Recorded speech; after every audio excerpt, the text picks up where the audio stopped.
ನಮ್ಮ ಕುಟುಂಬದಲ್ಲಿ ಯಾರ ಮೇಲೆ ನಾವು ತುಂಬಾನೇ ನಂಬಿಕೆ ಇಟ್ಟಿರ್ತೀವೋ, ಕಷ್ಟ ಕಾಲದಲ್ಲಿ ಇವ್ರು ನಮ್ಗೆ ಆಗ್ತಾರಪ್ಪ ಅಂತ ಯಾರ ಮೇಲೆ ತುಂಬಾ ನಂಬಿಕೆ ಇಟ್ಕೊಂಡಿರ್ತೀವೋ ಅವರಿಂದಾನೇ ನಮ್ಗೆ ಒಂದು ದೊಡ್ಡ ಆಘಾತನೇ ಶುರು ಆಗ್ಬಿಡುತ್ತೆ, ಆಘಾತನೇ ಸೃಷ್ಟಿ ಆಗ್ಬಿಡುತ್ತೆ. ಅಂದ್ರೆ ಅವರಿಂದ ನಾವು ಶಾಕ್ಗೆ ಒಳಗಾಗುವ ರೀತಿಯಲ್ಲಿ ಆಗುತ್ತೆ. ನಮ್ಗೆ ಅವರು ತುಂಬಾನೇ ನೋವು ಕೊಡುವಂತಹ ಸಂದರ್ಭ ಕೂಡ ಬರುತ್ತೆ.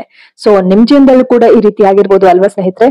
ನಮ್ಮ ಕುಟುಂಬಗಳಲ್ಲಿ ಈ ಒಂದು ರಿಲೇಟಿವ್ಸ್ ಆಗಿರ್ಬೋದು, ಅಥವಾ ಸ್ವಂತ ಅಕ್ಕ ತಂಗಿರಾಗಿರ್ಬೋದು, ಅಣ್ಣ ತಮ್ಮಂದ್ರಾಗಿರ್ಬೋದು, ಅಥವಾ ಸ್ವಂತ ಪೋಷಕರಾಗಿರ್ಬೋದು, ಅಥವಾ ಫ್ರೆಂಡ್ಸ್ ಅಥವಾ ಬಾಸ್, ನೀವು ಬೇರೆ ಕಡೆ ಏನಾದ್ರು ವರ್ಕ್ ಮಾಡ್ತಾ ಇದ್ರೆ ಬಾಸ್ ಆಗಿರ್ಬೋದು, ಅಥವಾ ಕೊಲೀಗ್ಸ್ ಆಗಿರ್ಬೋದು, ಯಾರೇ ಆಗಿರ್ಬೋದು, ನೀವೇನಾದ್ರು ಅಪಾರವಾದಂತಹ ಒಂದು ನಂಬಿಕೆ ಇಟ್ಕೊಂಡಿರ್ತೀರಿ. ನಿಮ್ಮ ಒಂದು ಕಷ್ಟ ಕಾಲಕ್ಕೆ ಆಗ್ತಾರೆ, ನಿಮ್ಮ ಒಂದು ಅನಿಸಿಕೆ ಅಭಿಪ್ರಾಯಗಳಿಗೆ ಅವರು ಧ್ವನಿಗೂಡಿಸ್ತಾರೆ, ಅಥವಾ ನಿಮ್ಗೆ ಏನೋ ಒಂದು ಹೆಲ್ಪ್ ಮಾಡ್ತಾರೆ. ಅಂದ್ರೆ ಹೆಲ್ಪ್ ಅಂತಂದ್ರೆ ಇಲ್ಲಿ ದುಡ್ಡಿನ ಮುಖಾಂತರ ಅಲ್ಲ, ಮಾನಸಿಕವಾಗಿ ಒಂದು ಮಾರಲ್ ಸಪೋರ್ಟ್ ಅನ್ನೋದು ಕೊಡ್ತಾರೆ ನಿಮ್ಗೆ ಅಂತ ಅನ್ಕೊಂಡಿರ್ತೀರಿ. ಆದ್ರೆ ಸಡನ್ ಆಗಿ ಅವರು ಒಂದು ಶಾಕ್ ಕೊಟ್ಬಿಡ್ತಾರೆ ನಿಮ್ಗೆ. ನೀವು ತಬ್ಬಿಬ್ಬಾಗ್ಬಿಡ್ತೀರಿ, ಏನಪ್ಪಾ ನಾನ್ ಯಾರನ್ನ ತುಂಬಾ ನಂಬಿದ್ನೋ ಅವರೇ ನಮ್ಗೆ ಈ ರೀತಿ ಮಾಡ್ತಾ ಇದಾರಲ್ಲ ಅಂತ ಹೇಳಿ. ಸೊ ಇವತ್ತಿನ ವಿಡಿಯೋನಲ್ಲಿ ಈ ಒಂದು ಫ್ಲೈಯಿಂಗ್ ಮಂಕೀಸ್ ಅಂತ ಅಂದ್ರೆ ಯಾರು, ಈ ಒಂದು ನಾರ್ಸಿಸಿಸಂ ನಲ್ಲಿ ಫ್ಲೈಯಿಂಗ್ ಮಂಕೀಸ್, ಹಾರುವ ಕೋತಿಗಳ ಬಗ್ಗೆ ತಿಳ್ಕೊಳ್ಳೋದು ಎಷ್ಟು ಮುಖ್ಯ ಅನ್ನೋದನ್ನ ತಿಳ್ಕೊಳ್ಳೋಣ. Welcome back to my YouTube channel. ನೀವು ನೋಡ್ತಾ ಇದ್ದೀರಾ positive vibes Karnataka YouTube channel. ನಾನು ನಿಮ್ಮ Chaitra, narcissistic abuse recovery coach, ಜೊತೆಗೆ ಸರ್ವೈವರ್ ಕೂಡ. ಈ ಒಂದು ಹಾರುವ ಕೋತಿಗಳು ಅಂತ ಹೇಳಿದ ತಕ್ಷಣ ನೀವು ದಯವಿಟ್ಟು ದೇವ್ರು ಅನ್ನೋ ರೀತಿ ಯೋಚನೆ ಮಾಡಬೇಡಿ. ಯಾಕಂದ್ರೆ ಮಾರುತಿ ಅಥವಾ ನಮ್ಮ ಒಂದು ದೇವರು ಏನಿದ್ದಾರೆ ಅವರ ಬಗ್ಗೆ ಅಪಾರವಾದಂತಹ ಒಂದು ಭಕ್ತಿ ಭಾವ ಎಲ್ಲರಲ್ಲೂ ಇರುತ್ತೆ. ಸೊ ಆ ರೀತಿ ನೀವು ಯೋಚನೆ ಮಾಡಿದ್ರ ಇದನ್ನ ಒಂದು ಕಾನ್ಸೆಪ್ಟ್ ಅನ್ನುವ ರೀತಿನಲ್ಲಿ ಯೋಚನೆ ಮಾಡಿ. ಯಾಕಂದ್ರೆ ಈ ಒಂದು ನಾರ್ಸಿಸಿಸಂ ರಿಕವರಿ ಅಥವಾ ಚೇತರಿಕೆಯ ಹೀಲಿಂಗ್ ಜರ್ನಿನಲ್ಲಿ ಈ ಒಂದು ಪ್ರತಿ ಒಂದು ಕಾನ್ಸೆಪ್ಟ್ಸ್ ಗಳು ಅರ್ಥ ಮಾಡ್ಕೊಳ್ಳೋದು ತುಂಬಾ ಇಂಪಾರ್ಟೆಂಟ್. ಯಾಕಂತಂದ್ರೆ ಮಾನಸಿಕ ಆರೋಗ್ಯ ಅನ್ನೋದು ತುಂಬಾ ತುಂಬಾ ಮುಖ್ಯ ಒಬ್ಬ ಮನುಷ್ಯನಿಗೆ. ಆಯ್ತಾ? ಎಷ್ಟೋ ಜನ ಮಾನಸಿಕವಾಗಿ ಕುಟುಂಬಗಳಲ್ಲಿ ಬಳಲ್ತಾ ಇರ್ತಾರೆ, ಅದಕ್ಕೆ ನಾನಾ ರೀತಿಯ ಕಾರಣಗಳಿರುತ್ತೆ. ಸೊ ಅದೆಲ್ಲವನ್ನೂ ಕೂಡ ನೀವು ಅರ್ಥೈಸ್ಕೊಂಡಾಗ ಮಾತ್ರ ಮಾನಸಿಕವಾಗಿ ನೀವು ಸದೃಢರಾಗಲು ಸಾಧ್ಯ ಅಂತ ಹೇಳೋದಕ್ಕೆ ಇಷ್ಟಪಡ್ತೀನಿ ಸ್ನೇಹಿತರೆ. ಇದನ್ನ ಒಂದು ಕಾನ್ಸೆಪ್ಟ್ ರೀತಿನಲ್ಲಿ ನೀವು ಅರ್ಥ ಮಾಡ್ಕೊಳ್ಳಿ ಅಷ್ಟೇ, ಅನ್ಯತಾ ಭಾವಿಸ್ಬೇಡಿ. ಓಕೆನಾ? ಮೊದಲನೇದಾಗಿ ನಾವು ಫ್ಲೈಯಿಂಗ್ ಮಂಕೀಸ್ ಅಂತಂದ್ರೆ ಯಾರು ಅನ್ನೋದನ್ನ ತಿಳ್ಕೊಳ್ಳೋಣ. ಹಾರುವ ಕೋತಿಗಳು ಅಂತಂದ್ರೆ ಯಾರು ಅನ್ನೋದನ್ನ ತಿಳ್ಕೊಳ್ಳೋಣ. ಓಕೆನಾ? ನೀವು ಯಾರನ್ನ ನಂಬಿರ್ತೀರಿ ಅವರು ಏಕಾಏಕಿ ನಿಮ್ಮ ಒಂದು ಬೆನ್ನ ಹಿಂದೆ ಸುಳ್ಳುಗಳನ್ನ ನಂಬೋದಕ್ಕೆ ಶುರು ಮಾಡ್ತಾರೆ. ಅಂದ್ರೆ ಬೇರೆಯವರು ಹೇಳಿದ ಸುಳ್ಳನ್ನ, ಅಂದ್ರೆ ನಿಮ್ಮ ಒಂದು ಪ್ರೀತಿ ಪಾತ್ರರು ಯಾರೋ ಇರ್ತಾರೆ ಅಂತ ಇಟ್ಕೊಳ್ಳೋಣ, ಆಯ್ತಾ? ಅವರು ನಾರ್ಸಿಸಿಸ್ಟ್ ವ್ಯಕ್ತಿ ಅಂತ ಇಟ್ಕೊಳ್ಳೋಣ. ಈ ಒಂದು ನಾರ್ಸಿಸಿಸ್ಟ್ ಗಳು ಏನ್ ಹೇಳ್ತಾರೋ ನಿಮ್ ಬಗ್ಗೆ ಅದೆಲ್ಲವನ್ನೂ ಕೂಡ ಬ್ಲೈಂಡ್ ಆಗಿ ಇವರು ನಂಬ್ತಾ ಹೋಗ್ತಾರೆ. ಯಾರು? ಹಾರುವ ಕೋತಿಗಳು, ಫ್ಲೈಯಿಂಗ್ ಮಂಕೀಸ್ಗಳು. ಇವರು ನಾರ್ಸಿಸಿಸ್ಟ್ ಗಳು ಹೇಳುವ ಸುಳ್ಳುಗಳನ್ನೆಲ್ಲ ಇವರು ನಂಬ್ತಾ ಹೋಗ್ತಾರೆ, ಫ್ಲೈಯಿಂಗ್ ಮಂಕೀಸ್ಗಳು. ಓಕೆನಾ? ಅವರು ನಿನ್ನನ್ನ ನೋಯಿಸಿದ ವ್ಯಕ್ತಿಯ ಪರವಾಗಿ ನಿಂತ್ಕೊಳ್ತಾರೆ. ಯಾರು? ಈ ಒಂದು ಫ್ಲೈಯಿಂಗ್ ಮಂಕೀಸ್ಗಳು. ನಿನ್ಗೆ ಯಾರು ತುಂಬಾ ನೋವು ಕೊಟ್ಟಿರ್ತಾರೆ ಅವರ ಪರವಾಗಿನೇ ಇವರು ನಿಂತ್ಕೊಳ್ಳೋದಕ್ಕೆ ಶುರು ಮಾಡ್ತಾರೆ. ಅಂದ್ರೆ ನೀನ್ ಅನ್ಕೊಳ್ತೀಯ ನಿನ್ನ ಒಂದು ಪ್ರೀತಿ ಪಾತ್ರರನ್ನ ಕಳ್ಕೊಳ್ಬಾರ್ದು, ಹೇಗಾದ್ರೂ ಮಾಡಿ ಅವ್ರನ್ನ ಉಳಿಸ್ಕೊಳ್ಬೇಕು ಅಂತ ಹೇಳಿ ನೀನು ಇನ್ನೊಂದು ವ್ಯಕ್ತಿ ಮೇಲೆ ನಂಬಿಕೆ ಇಟ್ಟಿರ್ತೀಯ, ಆಯ್ತಾ? ಸೊ ಅಂತಹ ವ್ಯಕ್ತಿ ಕೂಡ ಇವರು ನಾರ್ಸಿಸಿಸ್ಟ್ ಗಳು ಏನು ಹೇಳ್ತಾರೆ ನಿನ್ನ ಬಗ್ಗೆ ಅದನ್ನೇ ನಂಬ್ತಾರೆ ಹೊರತು ಅವರು ಬುದ್ಧಿ ಉಪಯೋಗಿಸಿ ಅವರು ಏನು ನಿನ್ನ ಒಂದು ಮಾರಲ್ ಸಪೋರ್ಟ್ ಮಾಡೋದಕ್ಕೆ, ನೈತಿಕವಾಗಿ ಬೆಂಬಲ ನೀಡೋದಕ್ಕೆ ನಿನ್ಗೆ ಬರೋದಿಲ್ಲ, ಆಯ್ತಾ? ನೀನು ಒಬ್ಬರನ್ನ ಮಾತ್ರ ಕಳ್ಕೊಳ್ಳೋದಲ್ದಿರಾ ನೀನು ಆಲ್ರೆಡಿ ಒಬ್ಬರನ್ನ ಕಳ್ಕೊಳ್ತಾ ಇರ್ತೀಯ. ನೀನ್ ನಾರ್ಸಿಸಿಸ್ಟ್ ವ್ಯಕ್ತಿನ ನೀನು ಎಷ್ಟು ಪ್ರೀತಿ ಮಾಡ್ತಿರ್ತೀಯ ಅಂತ ವ್ಯಕ್ತಿನ ಆಲ್ರೆಡಿ ಕಳ್ಕೊಳ್ತಾ ಇರ್ತೀಯ. ಅದು ನಿಮ್ಮ ರಕ್ತ ಸಂಬಂಧಿಕರಾಗಿರ್ಬೋದು, ಪೋಷಕರಾಗಿರ್ಬೋದು, ಅಥವಾ ಸಹೋದರ ಸಹೋದರಿ ಯಾರ್ ಬೇಕಾದ್ರೂ ಆಗಿರ್ಬೋದು, ಆಯ್ತಾ? ಒಬ್ಬೊಬ್ರು ಫ್ಯಾಮಿಲಿನಲ್ಲಿ ಒಂದೊಂದು ರೀತಿ ಇರುತ್ತೆ, ಆಯ್ತಾ? ಇಂಥವ್ರೇ ಅಂತ ಹೇಳಲಿಕ್ಕೆ ಸಾಧ್ಯ ಇಲ್ಲ, ಆಯ್ತಾ? ಯಾಕಂತಂದ್ರೆ ಇಲ್ಲಿ ಆಸ್ ಅ ಕೋಚ್ ನಾನು ಈ ಕಾನ್ಸೆಪ್ಟ್ ನಿಮ್ಗೆ ಅರ್ಥ ಮಾಡಿಸ್ಬೇಕಾಗತ್ತೆ. ಒಬ್ಬೊಬ್ರು ಲೈಫ್ ಅಲ್ಲಿ ಒಂದೊಂದ್ ರೀತಿ ಇರುತ್ತೆ, ನಿಮ್ ಲೈಫ್ ಅಲ್ಲಿ ಏನ್ ಅಪ್ಲೈ ಆಗುತ್ತೆ ಆ ರೀತಿ ನೀವು ಈ ಒಂದು ಕಾನ್ಸೆಪ್ಟ್ ನ ಅರ್ಥ ಮಾಡ್ಕೊಳ್ಬೇಕಾಗತ್ತೆ. ಓಕೆನಾ ಸ್ನೇಹಿತರೆ? ಸೊ ಇವ್ರು ಏನ್ ಮಾಡ್ತಾರೆ, ಮೊದ್ಲೇ ನಿಮ್ಗೆ ಬೇಜಾರಾಗಿರುತ್ತೆ, ಇವ್ರು ಇನ್ನಷ್ಟು ಗಾಯ, ಮೊದ್ಲೇ ಒಂದು ನಿಮ್ಮ ಮಾನಸಿಕವಾಗಿ ಗಾಯ ಉಂಟಾಗಿರುತ್ತೆ, ಮನಸ್ಸಿಗೆ ಗಾಯ ಉಂಟಾಗಿರುತ್ತೆ. ಇವ್ರು ಅದನ್ನ ವಾಸಿ ಮಾಡೋದಕ್ಕೆ ಕೂಡ ಬರೋದಿಲ್ಲ, ಜೊತೆಗೆ ಆ ಗಾಯನ ಇನ್ನು ಜಾಸ್ತಿ ಮಾಡೋದಕ್ಕೆ ನೋಡ್ತಾರೆ, ಆಯ್ತಾ? ಸೊ ಅಂತಹ ವ್ಯಕ್ತಿಗಳು ಈ ಒಂದು ಫ್ಲೈಯಿಂಗ್ ಮಂಕೀಸ್. ಮೊದ್ಲೇ ನೀವು ಒಬ್ರನ್ನ ಕಳ್ಕೊಂಡಿರ್ತೀರಾ, ಜೊತೆಗೆ ಇವ್ರನ್ನೂ ಕಳ್ಕೊಳ್ಬೇಕಾದಂತಹ ಪರಿಸ್ಥಿತಿ, ಆಯ್ತಾ? ಒಂದು ವ್ಯಕ್ತಿ ಎರಡು ವ್ಯಕ್ತಿನ ಕಳ್ಕೊಳ್ಳೋದಲ್ದಿರ ಇಡೀ ಒಂದು ಸರ್ಕಲ್ ಏನಿದೆ ಅಷ್ಟು ಸರ್ಕಲ್ ನ ನೀವು ಕಳ್ಕೊಳ್ಬೇಕಾಗಿರುವಂತಹ ಒಂದು ಪರಿಸ್ಥಿತಿ, ಒಂದು ಸನ್ನಿವೇಶ ಸೃಷ್ಟಿ ಆಗ್ಬಿಡುತ್ತೆ. ಓಕೆನಾ? ಇದು ನೀವು ಕೆಲಸ ಮಾಡುವಂತಹ ಜಾಗಗಳಲ್ಲಿ ಅನುಭವ ಆಗಿರ್ಬೋದು, ನಿಮ್ಮ ಕುಟುಂಬದಲ್ಲಿ ಅನುಭವ ಆಗಿರ್ಬೋದು, ಅಥವಾ ನೀವು ಓದುವ ಕಡೆ ಅನುಭವ ಆಗಿರ್ಬೋದು, ಎಲ್ಲಾದ್ರೂ ಕೂಡ ನಿಮ್ಗೆ ಈ ಒಂದು ಅನುಭವಗಳು ಆಗಿರ್ಬೋದು. ಓಕೆನಾ ಸ್ನೇಹಿತರೆ? ಸೊ ಈ ರೀತಿ ಫ್ಲೈಯಿಂಗ್ ಮಂಕಿ ಅಂತಂದ್ರೆ ಏನು ಅಂತ ಸ್ವಲ್ಪ ಮಟ್ಟಕ್ಕೆ ನಿಮ್ಗೆ ಅರ್ಥ ಆಯ್ತಲ್ವಾ. ಸೊ ಇನ್ನೂ ಕೆಲವೊಂದು ಪಾಯಿಂಟ್ಸ್ ಗಳಿದೆ ಫ್ಲೈಯಿಂಗ್ ಮಂಕೀಸ್ ನ ಡೀಟೇಲ್ ಆಗಿ ನಾವು ತಿಳ್ಕೊಳ್ತಾ ಹೋಗೋಣ. ಫ್ಲೈಯಿಂಗ್ ಮಂಕಿ ಅಂತ ಪದ ಏನು ಉಪಯೋಗಿಸ್ತೀವಲ್ವಾ, ಅದು ಮೊದಲು ಕೇಳಿದಾಗ ನಿಮ್ಗೆ ಒಂದು ವಿಚಿತ್ರ ಅಂತ ಅನಿಸ್ಬೋದು ಅಲ್ವಾ. ಫ್ಲೈಯಿಂಗ್ ಮಂಕಿ ಏನಿದು, ಹಾರುವ ಮಂಕಿ ಅಂತಂದ್ರೆ ಏನು ಅಂತ ವಿಚಿತ್ರ ಅಂತ ಅನ್ನಿಸ್ಬೋದು ನಿಮ್ಗೆ. ಆದ್ರೆ ಈ ಒಂದು ನಾರ್ಸಿಸಿಸ್ಟ್ ನ ಕಂಟ್ರೋಲ್ಗೆ ಒಳಪಡುವಂತಹ ಜನ ಈ ಫ್ಲೈಯಿಂಗ್ ಮಂಕಿ ಅನ್ನೋದನ್ನ ನೀವು ಅರ್ಥ ಮಾಡ್ಕೊಳ್ಬೇಕು. ಯಾರು ಈ ಒಂದು ವಿಷಕಾರಿ ಸಂಬಂಧದಲ್ಲಿ ಯಾರು ನಿಮ್ ಜೊತೆ ಇರ್ತಾರೆ, ಟಾಕ್ಸಿಕ್ ರಿಲೇಶನ್ಶಿಪ್ ಯಾರ ಜೊತೆ ಇರುತ್ತೆ, ನಿಮ್ಗೆ ಯಾರ ಜೊತೆ ಇರುತ್ತಲ್ವಾ ಟಾಕ್ಸಿಕ್ ರಿಲೇಶನ್ಶಿಪ್, ಅಂತಹ ವ್ಯಕ್ತಿಗಳು ಈ ಒಂದು ಫ್ಲೈಯಿಂಗ್ ಮಂಕೀಸ್ ನ ಕಂಟ್ರೋಲ್ ಮಾಡ್ತಾ ಇರ್ತಾರೆ. ಓಕೆನಾ. ಇವರು ಫ್ಲೈಯಿಂಗ್ ಮಂಕೀಸ್ ಗಳು ಗೊತ್ತೋ ಗೊತ್ತಿಲ್ದೇನೋ ನಾರ್ಸಿಸಿಸ್ಟ್ ಪರವಾಗಿ ಕೆಲಸ ಮಾಡ್ತಾ ಇರ್ತಾರೆ. ಆಯ್ತಾ. ಈ ನಾರ್ಸಿಸಿಸ್ಟ್ ಗಳು ಏನು ಕೆಲಸ ಕೊಟ್ಟಿರ್ತಾರೆ ಅದನ್ನ ಅಚ್ಚುಕಟ್ಟಾಗಿ ಇವರು ಗೊತ್ತೋ ಗೊತ್ತಿಲ್ದೇನೋ ಅದೇ ರೀತಿ ಮಾಡ್ತಾ ಇರ್ತಾರೆ. ಕೆಲಸ ಅಂತಂದ್ರೆ ಇಲ್ಲಿ ಏನು ನೀವು ನಾರ್ಮಲ್ ಕೆಲಸ ಅಂತ ತಿಳ್ಕೊಳ್ಬಾರ್ದಂದ್ರೆ ಇವಾಗ ಏನು ಒಂದು ಜಾಬ್ ಅಂತ ತಿಳ್ಕೊಳ್ಬಾರ್ದು. ಇಲ್ಲಿ ಕೆಲಸ ಅಂತಂದ್ರೆ ಇವ್ರ ಅಂಡರ್ ಅಲ್ಲಿ ಇವ್ರು ಕೆಲಸ ಮಾಡ್ತಿರ್ತಾರೆ. ಇವ್ರು ಏನೇ ಹೇಳಿದ್ರು ಅದನ್ನ ಇವರು ನಂಬುವಂತದ್ದು, ಇವ್ರು ಏನೇ ಹೇಳಿದ್ರು ಅದನ್ನ ಮಾಡುವಂತದ್ದು. ಆಯ್ತಾ. ಆ ರೀತಿ ಇವರು ಮಧ್ಯವರ್ತಿಗಳಾಗಿ ವರ್ಕ್ ಮಾಡ್ತಿರ್ತಾರೆ, ಕೆಲಸ ಮಾಡ್ತಿರ್ತಾರೆ ಅಂತ ಆ ರೀತಿ ಹೇಳಿದ್ ನಾನು. ಕೆಲಸ ಅಂತಂದ್ರೆ ಯಾರು, ಫ್ಲೈಯಿಂಗ್ ಮಂಕೀಸ್ ಗಳು. ಆಯ್ತಾ. ಗೊತ್ತೋ ಗೊತ್ತಿಲ್ದೇನೋ ಅಂದ್ರೆ ನಾವೇನ್ ಅರ್ಥ ಮಾಡ್ಕೋಬೇಕು, ಗೊತ್ತಿದ್ರು ಕೂಡ ಇವರು ಅಂದ್ರೆ ಗೊತ್ತಿರುತ್ತೆ ನಾರ್ಸಿಸಿಸ್ಟ್ ವ್ಯಕ್ತಿಗಳು ನಮ್ಮ ಒಂದು ಜೀವನದಲ್ಲಿ ತೊಂದರೆ ಕೊಟ್ಟವ್ರೆ, ಅವರಿಂದ ನಮ್ಗೆ ಮಾನಸಿಕವಾಗಿ ಹಿಂಸೆ ಆಗ್ತಿದೆ ಅಂತ ನಮ್ಗೆ ಅನ್ನಿಸ್ತಿರುತ್ತೆ. ಕೆಲವೊಮ್ಮೆ ಈ ಒಂದು ಫ್ಲೈಯಿಂಗ್ ಮಂಕೀಸ್ ಹಾರುವ ಕೋತಿಗಳಿಗೆ ಗೊತ್ತಿರುತ್ತೆ. ಆಯ್ತಾ. ಇವ್ರಿಗೆ ನೋವಾಗ್ತಿದೆಪ್ಪ ಎಂಪತ್ಗಳಿಗೆ ಅಂತ ಗೊತ್ತಿರುತ್ತೆ. ಅದೇ ಎಂಪತ್ ಅನ್ನೋ ವರ್ಡ್ ಎಲ್ಲ ಗೊತ್ತಿರಲ್ಲ. ಇವಾಗ ಸಾಮಾನ್ಯವಾಗಿ ಇವಾಗ ಕುಟುಂಬಗಳಲ್ಲಿ ಈ ಒಂದು ಕಾನ್ಸೆಪ್ಟ್ ಹೆಸರುಗಳೆಲ್ಲ ಏನು ಗೊತ್ತಿರೋದಿಲ್ಲ ಅಲ್ವಾ ಸ್ನೇಹಿತರೆ. ಯಾರಾದ್ರೂ ಈ ಒಂದು ಸೈಕಾಲಜಿ ಬಗ್ಗೆ, ನಾರ್ಸಿಸಿಸಂ ರಿಕವರಿ ಬಗ್ಗೆ ಓದಿದ್ರೆ, ತಿಳ್ಕೊಂಡಿದ್ರೆ ಗೊತ್ತಾಗುತ್ತೆ. ಆದ್ರೆ ಜನರಲ್ ಆಗಿ ನಾನು ಹೇಳ್ತಾ ಇರೋದು ಕಾನ್ಸೆಪ್ಟ್ ಹೆಸರು ಗೊತ್ತಾಗ್ಬೇಕು ಅಂತಾನೆ ಏನಿಲ್ಲ. ಅವ್ರ ಮನ್ಸ್ ಒಳಗಡೆ ಗೊತ್ತಿರುತ್ತೆ ಇವ್ರು ಇನ್ನೋಸೆಂಟು. ಅಂದ್ರೆ ಯಾರು ಎಂಪತ್ತಿರ್ತಾರೆ ಅವ್ರ ಬಗ್ಗೆ ಇವ್ರು ಫ್ಲೈಯಿಂಗ್ ಮಂಕೀಸ್ಗೆ ಗೊತ್ತಿರುತ್ತೆ ಇವ್ರು ಇನ್ನೋಸೆಂಟ್ ಇದ್ದಾರೆ, ಇವ್ರದ್ದೇನೋ ಅಷ್ಟು ಹೆಚ್ಚಾಗಿ ತಪ್ಪಿರೋದಿಲ್ಲ ಅಂತ. ಆದ್ರೆ ಗೊತ್ತಿದ್ರು ಕೂಡ ಈ ಒಂದು ನಾರ್ಸಿಸಿಸ್ಟ್ ಗಳ ವ್ಯಕ್ತಿಗಳ ಪರವಾಗಿನೇ ಇವರು ನಿಂತ್ಕೊಳ್ತಾರೆ ಹೊರತು ನಿಮ್ಮ ಪರವಾಗಿ ಯಾವತ್ತೂ ಕೂಡ ಇವರು ನಿಲ್ಲೋದಿಲ್ಲ. ಯಾರು, ಫ್ಲೈಯಿಂಗ್ ಮಂಕೀಸ್ಗಳು, ಹಾರುವ ಕೋತಿಗಳು ನಿಮ್ಮ ಪರವಾಗಿ ಯಾವತ್ತೂ ಕೂಡ ನಿಂತ್ಕೊಳ್ಳೋದಿಲ್ಲ. ಓಕೆನಾ. ಸೊ ಕೆಲವೊಮ್ಮೆ ಅವ್ರಿಗೆ ಗೊತ್ತಿರಲ್ಲ, ಕೆಲವೊಮ್ಮೆ ಗೊತ್ತಿರುತ್ತೆ, ಕೆಲವೊಮ್ಮೆ ಗೊತ್ತಿರಲ್ಲ. ಅವರು ಏನು ಅನ್ಕಾನ್ಶಿಯಸ್ ಅಜ್ಞಾನದಿಂದ ಕೂಡ ಹಾಗೆ ಮಾಡ್ತಾ ಇರ್ತಾರೆ. ಅವ್ರೇನ್ ಬೇಕು ಅಂತ ಮಾಡೋದಿಲ್ಲ. ಕೆಲವೊಮ್ಮೆ ಏನ್ ಮಾಡ್ತಾರೆ, ಅವ್ರಿಗೆ ಏನೋ ಒಂದು ಮನಸ್ಸಿನ ಒಳಗಡೆ ಆಳದಲ್ಲಿ ಗೊತ್ತಿರುತ್ತೆ. ಆದ್ರೆ ಮೇಲ್ನೋಟಕ್ಕೆ ಅವ್ರಿಗೆ ಗೊತ್ತಿರಲ್ಲ. ಸಬ್ ಕಾನ್ಶಿಯಸ್ ಒಳಗಡೆ ಗೊತ್ತಿರುತ್ತೆ ನೀವು ಒಂದ್ ಒಳ್ಳೆ ಇಂಟೆನ್ಷನ್ಸ್ ಇಂದ ಡಿಸಿಷನ್ಸ್ ತಗೊಳ್ತೀರಿ ಅಂತ. ಆದ್ರೆ ಅವರ ಒಂದು ಪ್ರಜ್ಞೆಗೆ ಬಂದಿರೋದಿಲ್ಲ. ಅಂತಹ ವ್ಯಕ್ತಿಗಳು ಏನ್ ಮಾಡ್ತಾರೆ, ಅವ್ರು ನಿಮ್ಗೆ ಬೇಜಾರ್ ಮಾಡುವಂತಹ ಒಂದು ಸನ್ನಿವೇಶಗಳು ಸೃಷ್ಟಿಯಾಗುತ್ತೆ. ಆದ್ರೆ ನಿಮ್ಗೆ ತುಂಬಾನೇ ಇದು ನೋವು ಉಂಟು ಮಾಡುತ್ತೆ. ಯಾಕಂದ್ರೆ ನೀವು ಏನು ತಪ್ಪು ಮಾಡಿಲ್ದಿರ ಈ ರೀತಿ ಅನ್ನಿಸ್ಕೊಳ್ಬೇಕಲ್ಲಪ್ಪ ಬೇರೆಯವ್ರ ಹತ್ರ ಅಂತ ಅನ್ಸೋಕೆ ಶುರು ಆಗುತ್ತೆ. ಆಲ್ರೆಡಿ ನೀವು ಮಾನಸಿಕವಾಗಿ ತುಂಬಾನೇ ನರಳಾಡಿರ್ತೀರಾ. ಅರ್ಥ ಆಯ್ತಾ.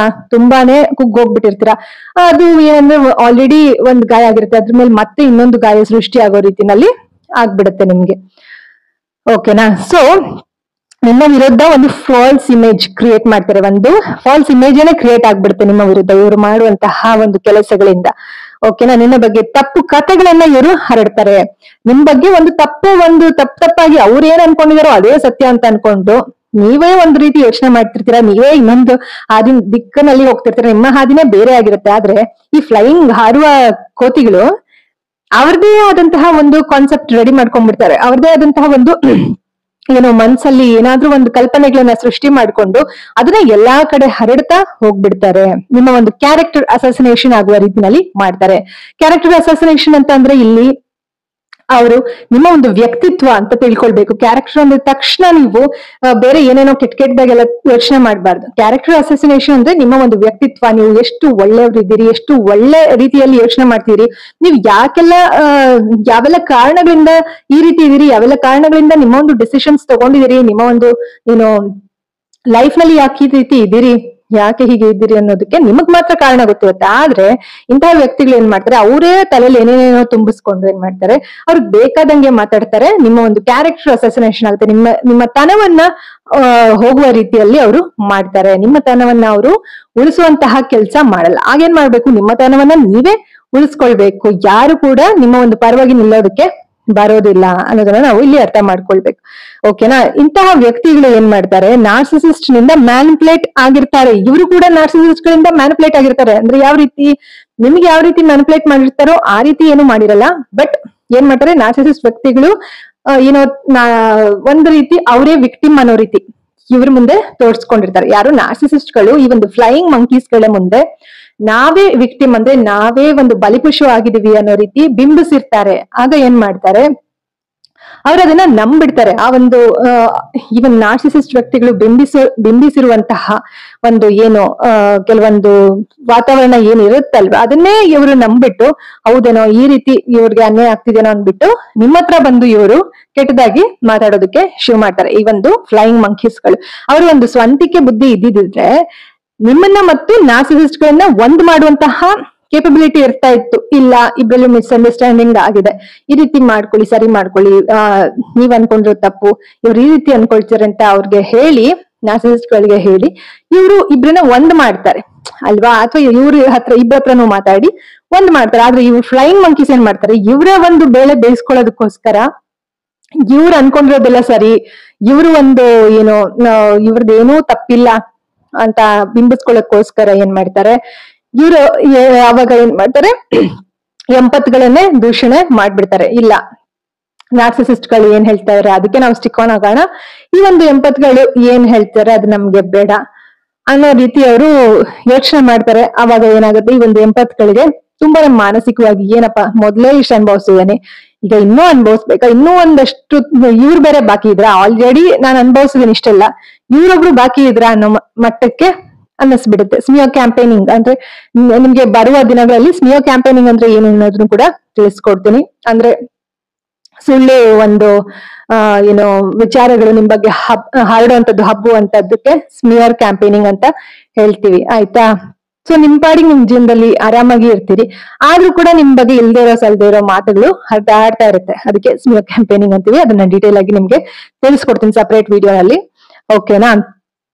ಸೊ ಹಾಗಾಗಿ ಇವರು ಕೂಡ ಈ ಒಂದು ನಾರ್ಸಿಸಿಸ್ಟ್ ವ್ಯಕ್ತಿಗಳ ಒಂದು ಬಲಿಪಶು ಆಗಿರ್ತಾರೆ ಫ್ಲೈಯಿಂಗ್ ಮಂಕೀಸ್. ಆದ್ರೆ ಅವರು ಎಚ್ಚೆತ್ಕೊಳ್ದಿರಾ ಏನ್ ಮಾಡ್ತಾರೆ, ಅವರು ಒಂದು ನಾರ್ಸಿಸಿಸ್ಟ್ ರೀತಿ ಟರ್ನ್ ಆಗ್ಬಿಡ್ತಾರೆ. ಫ್ಲೈಯಿಂಗ್ ಮಂಕೀಸ್ ಗಳು ಕೂಡ ನಾರ್ಸಿಸಿಸ್ಟ್ ಗಳ ಅಂತ ಅನ್ಕೊಳ್ಬೇಕು, ಆ ಮಟ್ಟಕ್ಕೆ ಇವರು ಬದಲಾಗ್ಬಿಡ್ತಾರೆ. ಒಂದ್ ಕಾಲದಲ್ಲಿ ನೀವು ಅನ್ಕೊಂಡಿರ್ತೀರಿ ಅಬ್ಬಾ ಇವ್ರು ಎಷ್ಟು ಒಂದು ಒಳ್ಳೆ ವ್ಯಕ್ತಿ ಅಂತ ಹೇಳಿ, ಅವ್ರು ಒಳ್ಳೆ ವ್ಯಕ್ತಿನೇ ಆಗಿರ್ತಾರೆ. ಆದ್ರೂನು ಈ ಒಂದು ಕೆಲವೊಮ್ಮೆ ಕೆಟ್ಟವರು, ಒಳ್ಳೆಯವರು ಕೆಟ್ಟವರು ಅನ್ನೋದಕ್ಕಿಂತ ಒಳ್ಳೆ ಬಿಹೇವಿಯರ್ ಕೆಟ್ಟ ಬಿಹೇವಿಯರ್ ಅಂತ ಯೋಚನೆ ಮಾಡಿ. ನಾನು ಯಾವಾಗ್ಲೂ ಏನಾದ್ರೂ ನನ್ನ ವಿಡಿಯೋನಲ್ಲಿ ಒಳ್ಳೆಯವರು ಕೆಟ್ಟವರು ಅನ್ನೋ ಪದ ಬಳಕೆ ಮಾಡಿದಾಗ ದಯವಿಟ್ಟು ನೀವು ಒಳ್ಳೆ ಬಿಹೇವಿಯರ್ ಕೆಟ್ಟ ಬಿಹೇವಿಯರ್ ಅನ್ನೋದನ್ನ ಮಾತ್ರ ತಗೊಳ್ಳಿ, ಪರ್ಸನಲ್ ಆಗಿ ತಗೊಳ್ಬೇಡಿ, ಅರ್ಥ ಆಯ್ತಾ. ಸೊ ಈ ರೀತಿ ಯೋಚನೆ ಮಾಡಿದ್ರೆ ಬೇಗ ಪ್ರತಿಯೊಬ್ರು ಕೂಡ ಒಂದು ಹೀಲಿಂಗ್ ಜರ್ನಿನಲ್ಲಿ ಭಾಗಿಯಾಗ್ಬೋದು, ನೆಮ್ಮದಿಯ ಜೀವನದ ಕಡೆ ಸಾಗ್ಬೋದು, ಓಕೆನಾ. ಸೊ ನಾನ್ ಏನ್ ಹೇಳಕ್ ಹೊರಟೆ ಅಂತಂದ್ರೆ, ಈ ಒಂದು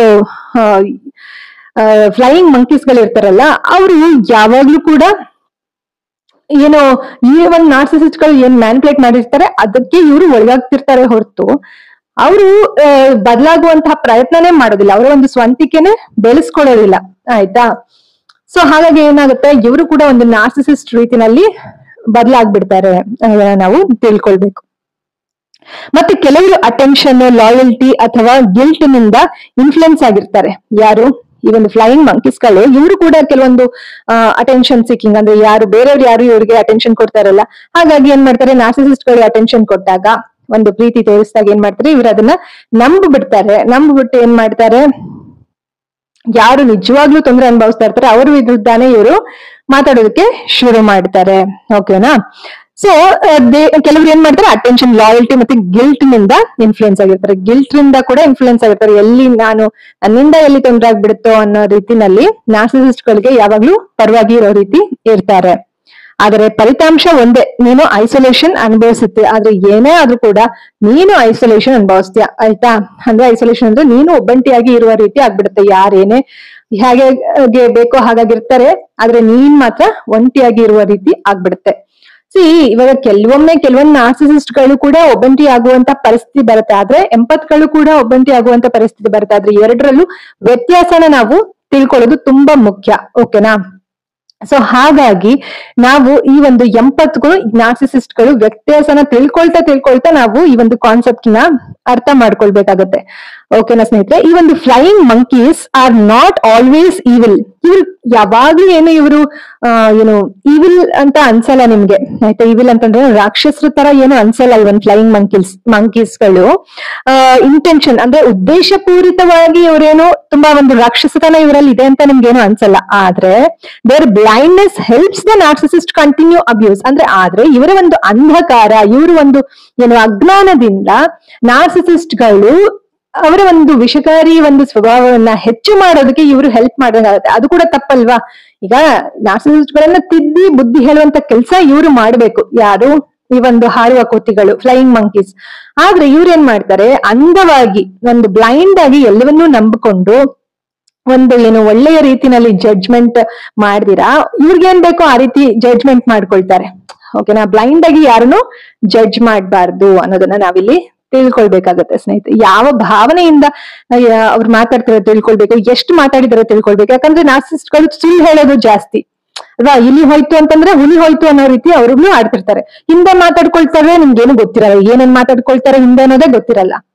ಆದ್ರೆ ಈ ಫ್ಲೈಯಿಂಗ್ ಮಂಕೀಸ್ಗಳು ಸಡನ್ ಆಗಿ ನಿಮ್ ಬಗ್ಗೆ ಏನೇನೇನೋ ಮಾತಾಡೋದಕ್ಕೆ ಶುರು ಮಾಡಿದ್ರೆ ಏನಾಗುತ್ತೆ, ನಿಮ್ಗೆ ಒಂದ್ ರೀತಿ ಆಘಾತನೇ ಸೃಷ್ಟಿ ಆಗ್ಬಿಡುತ್ತೆ. ಸೊ ಹಾಗಾಗಿ ಈ ಒಂದು ಎಮೋಷನಲ್ ಅಬ್ಯೂಸ್ ನಿಮ್ಗೆ ಜಾಸ್ತಿ ಆಗ್ತಾ ಹೋಗುತ್ತೆ, ಕಂಟಿನ್ಯೂ ಆಗ್ತಾ ಹೋಗುತ್ತೆ. ಈ ಒಂದು ಮೊದಲೇ ನಾರ್ಸಿಸಿಸ್ಟಿಕ್ ಅಬ್ಯೂಸ್ ಇರುತ್ತೆ, ಅದ್ರ ಜೊತೆಗೆ ಈ ಒಂದು ಇವ್ರದೊಂದು ಬಾಕಿನ ಅಂತ ಅನ್ಕೊಳ್ಳೋ ರೀತಿನಲ್ಲಿ ಈ ಒಂದು ಹಾರುವ ಕೋತೆಗಳಿಂದ ಕೂಡ ನಿಮ್ಗೆ ಎಮೋಷನಲ್ ಅಬ್ಯೂಸ್ ಜಾಸ್ತಿ ಆಗ್ತಾ ಹೋಗುತ್ತೆ. ಈ ಒಂದು ಫ್ಲೈಯಿಂಗ್ ಮಂಕೀಸ್ ಅಂತಂದ್ರೆ ಯಾವಾಗ್ಲೂ ಒಂದು ದುಷ್ಟ ಮನಸ್ಸು ಇರುತ್ತೆ ಅಂತ ನೀವು ಅನ್ಕೊಳ್ಬಾರ್ದು. ಕನ್ನಡದಲ್ಲಿ ನೋಡೋಣ ಅನ್ಸತಿ. ಆದ್ರೆ ಇವರು ಅಂಧವಾಗಿ ನಂಬಿಡ್ತಾರೆ. ಈ ಒಂದು ನಾರ್ಸಿಸಿಸ್ಟ್ ವ್ಯಕ್ತಿಗಳನ್ನ ಒಂದು ಬ್ಲೈಂಡ್ ಆಗಿ ಇವರು ನಂಬಿ ಬಿಡ್ತಾರೆ. ಓಕೆನಾ ಸ್ನೇಹಿತರೆ? ಸೊ ಮತ್ತಷ್ಟು ಪುಷ್ಟಿ ಕೊಡುತ್ತೆ ಈ ಒಂದು ನಾರ್ಸಿಸಿಸ್ಟ್ ವ್ಯಕ್ತಿಗಳಿಗೆ, ಮತ್ತಷ್ಟು ಪುಷ್ಟಿ ಕೊಡುತ್ತೆ, ಇನ್ನಷ್ಟು ಒಂದು ಎನರ್ಜಿ ಕೊಡುತ್ತೆ ಏನೋ ಅಬ್ಯೂಸ್ ಮಾಡೋದಕ್ಕೆ. ಸೊ ಇನ್ನು ತುಂಬಾ ಲೆಂತಿ ಆಗ್ಬಿಡುತ್ತೆ ಸ್ನೇಹಿತರೆ. ಈ ಒಂದು ವಿಡಿಯೋ ಇಲ್ಲಿಗೆ ಎಂಡ್ ಮಾಡ್ತಾ ಇದೀನಿ. ಆಕ್ಚುಲಿ ಈ ಒಂದು ನಾರ್ಸಿಸಿಸಮ್ಗೂ ಫ್ಲೈಯಿಂಗ್ ಮಂಕೀಸ್ಗೂ ಏನು ಸಂಬಂಧ ಅನ್ನೋದನ್ನ ಕೂಡ ನಿಮ್ಗೆ ಹೇಳ್ಬೇಕಿತ್ತು, ಜೊತೆಗೆ ರಿಕವರಿ ಮತ್ತೆ ಹೀಲಿಂಗ್ ಬಗ್ಗೆ ಹೇಳ್ಕೊಡ್ಬೇಕಿತ್ತು. ಸೊ ಆದ್ರೆ ವಿಡಿಯೋ ತುಂಬಾ ಲೆಂತಿ ಆಗ್ತಾ ಇದೆ. ಈ ವಿಡಿಯೋನ ಇಲ್ಲಿಗೆ ಮುಗಿಸೋಣ. ಸೊ ಮುಂದಿನ ವಿಡಿಯೋನಲ್ಲಿ ಅಂದ್ರೆ ಇದನ್ನ ಕಂಟಿನ್ಯೂ ಮಾಡೋಣ, ಪಾರ್ಟ್ 1 ಪಾರ್ಟ್ 2 ಅಂತ ಹೇಳಿ ಮಾಡೋಣ ಈ ಒಂದು ಫ್ಲೈಯಿಂಗ್ ಮಂಕೀಸ್ ಬಗ್ಗೆ. ಓಕೆನಾ? ತಪ್ಪದೆ ಮುಂದಿನ ವಿಡಿಯೋನ ಚೆಕ್ ಮಾಡಿ. ಸೊ ಇವಾಗ ನೀವು ಈ ಒಂದು ಫ್ಲೈಯಿಂಗ್ ಮಂಕೀಸ್ ಅಂತ ಅಂದ್ರೆ ಏನು ಅನ್ನೋದನ್ನ ಅರ್ಥ ಮಾಡ್ಕೊಂಡ್ರಿ ಅಲ್ವಾ? ಅಷ್ಟೇ ಸಾಕು. ಸೊ ಮುಂದಿನ ವಿಡಿಯೋನ ತಪ್ಪದೆ ಚೆಕ್ ಮಾಡಿ ಸ್ನೇಹಿತರೆ. ನೀವೇನಾದ್ರು ಹೊಸದಾಗಿ ನನ್ನ ಚಾನೆಲ್ ನ ನೋಡ್ತಾ ಇದ್ರೆ ದಯವಿಟ್ಟು ಸಬ್ಸ್ಕ್ರೈಬ್ ಮಾಡ್ಕೊಂಡು ವಿಡಿಯೋಸ್ ಗಳನ್ನ ನೋಡ್ತಾ ಬನ್ನಿ. ಈ ಒಂದು ನಾರ್ಸಿಸಿಸಮ್ ರಿಕವರಿ ಅಂದ್ರೆ ವಿಷಕಾರಿ ಸಂಬಂಧಗಳಿಂದ ನೀವು ಹೊರಗೆ ಬರೋದು ಹೇಗೆ ಅನ್ನೋದನ್ನ ಪ್ರತಿಯೊಂದು ವಿಡಿಯೋನಲ್ಲಿ ನಾನು ಎಕ್ಸ್ಪ್ಲೇನ್ ಮಾಡ್ತಾ ಹೋಗ್ತಾ ಇದೀನಿ. ಯಾವುದೇ ವಿಡಿಯೋನ ಮಿಸ್ ಮಾಡಬೇಡಿ. ನಿಮ್ಮ ಅನಿಸಿಕೆ ಅಭಿಪ್ರಾಯಗಳನ್ನ ಕಾಮೆಂಟ್ ಮೂಲಕ ತಿಳಿಸಿ ತಪ್ಪದೆ ಅಂತ ಹೇಳ್ತಾ ಈ ಒಂದು ವಿಡಿಯೋನ ಇಲ್ಲಿಗೆ ಮುಗಿಸ್ತಾ ಇದೀನಿ. ಸೊ ಗೊತ್ತಾಯ್ತಲ್ವಾ ಫ್ಲೈಯಿಂಗ್ ಮಂಕೀಸ್ ಹಾರುವ ಕೋತಿಗಳು ಯಾರು ಅಂತ? ಸೊ ನಿಮ್ಮ ಜೀವನದಲ್ಲಿ ಯಾರಾದ್ರೂ ಹಾರುವ ಕೋತಿಗಳು ಇದಾರಾ ಚೆಕ್ ಮಾಡ್ಕೊಳ್ಳಿ ಅಂತ ಹೇಳ್ತಾ ಇವತ್ತಿನ ವಿಡಿಯೋ ಇಲ್ಲಿಗೆ ಮುಗಿಸ್ತಾ ಇದೀನಿ. ಮುಂದಿನ ವಿಡಿಯೋನಲ್ಲಿ ಮತ್ತೆ ಭೇಟಿ ಆಗೋಣ ಸ್ನೇಹಿತರೆ. ಅಲ್ಲಿವರೆಗೂ think positive, B on optimist, life is beautiful and make the most of it. ಎಲ್ಲರಿಗೂ ಶುಭವಾಗಲಿ. ಧನ್ಯವಾದಗಳು.